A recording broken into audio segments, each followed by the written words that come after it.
আসসালামু আলাইকুম প্রিয় দর্শক, আশা করি আপনারা সবাই ভালো আছেন আল্লাহর রহমতে। এইমাত্র পাওয়া আবহাওয়া দপ্তর থেকে আজকে সবচেয়ে গুরুত্বপূর্ণ খবর। এবার শীতের বিদায়, বঙ্গোপসাগরে সৃষ্টি হয়েছে নিম্নচাপ, রাতের মধ্যেই আসছে বজ্র বৃষ্টি। আজ থেকে আগামী 24শে ফেব্রুয়ারির মধ্যে বাংলাদেশ ও পশ্চিমবঙ্গের একাধিক জেলায় ভয়ঙ্কর কালবৈশাখী ঝড় ও শিলা বৃষ্টিপাতের সতর্কতা। এছাড়া আগামী 24 ঘন্টার মধ্যে দেশের উত্তর পশ্চিম অঞ্চলে মেঘলা আকাশ ও বৃষ্টিপাতের সম্ভাবনা, এমনটা জানাচ্ছেন আবহাওয়া দপ্তর। আজ ও আগামীকাল কোন কোন জেলার আবহাওয়া কেমন থাকতে পারে, এই বিষয়ে কি বলছে আজকের আবহাওয়া দপ্তর জানিয়ে দেব। সম্পূর্ণ বিস্তারিত ভিডিওদের সঙ্গে থাকুন। আর আপনি কোন জেলা থেকে এই খবরটি দেখছেন অবশ্যই কমেন্ট করে জানিয়ে দিবেন। আর সবার আগে সর্বপ্রথম সঠিক আবহাওয়ার খবর জানতে আমাদের চ্যানেলটিকে সাবস্ক্রাইব করে রাখুন। এবার জেনে নিন এক নজরে। শীতের বিদায় লঙ্ঘে সারা দেশে যখন তাপমাত্রা ধীরে ধীরে বাড়তে শুরু করেছে, ঠিক তখনই বৃষ্টি নিয়ে নতুন বার্তা দিল আবহাওয়াবিদরা। তারা যেটা বলছেন, আগামী 23 ও 24শে ফেব্রুয়ারি দেশের দক্ষিণাঞ্চলের জেলাগুলোতে টানা 2 দিন বৃষ্টিপাতের সম্ভাবনা রয়েছে। এখানে শেষ নয়, কয়েকটি জেলার উপর দিয়ে ঘন্টায় 50 থেকে 60 কিলোমিটার বেগে কালবৈশাখী ঝড় ও শিলা বৃষ্টিপাতের সতর্কতা জারি করছেন আবহাওয়াবিদরা।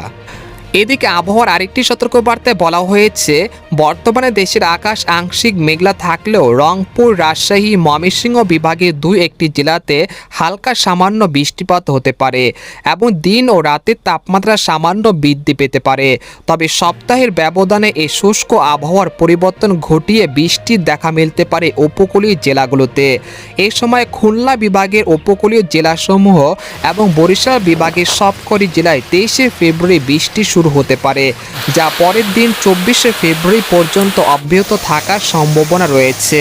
এদিকে 23 ও 24শে ফেব্রুয়ারি সম্ভবত বৃষ্টিপাতের উপকূলীয় জনপদ ও কৃষিখাতে কিছুটা প্রভাব ফেলতে পারে। বিশেষ করে রবি শস্য ও আম চাষিদের এই বৃষ্টিপাত গতিবিধি পর্যবেক্ষণ করা অত্যন্ত জরুরি। যদিও বৃষ্টির পর আবারও তাপমাত্রা দ্রুত বাড়তে পারে। এদিকে বর্তমানে দক্ষিণ বঙ্গোপসাগরে একটি নিম্নচাপ সৃষ্টি হয়েছে, যেটা পরবর্তী 72 ঘন্টার মধ্যে আরও কিছুটা শক্তি সঞ্চয় করে শ্রীলঙ্কা ও ভারতের তামিলনাড়ু উপকূলে আঘাত হানতে পারে।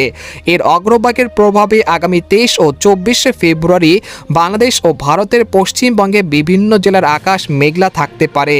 এদিকে গত 24 ঘন্টায় দেশের সর্বোচ্চ তাপমাত্রা রেকর্ড করা হয়েছে চট্টগ্রামের রাঙ্গামাটিতে 34.5 ডিগ্রি সেলসিয়াস, আর সর্বনিম্ন তাপমাত্রা রেকর্ড করা হয়েছে উপরে তেঁতুলিয়ায় 12.2 ডিগ্রি সেলসিয়াস। পরবর্তী 5 দিনের সারা দেশে রাত ও দিনের তাপমাত্রা বৃদ্ধি পেতে পারে।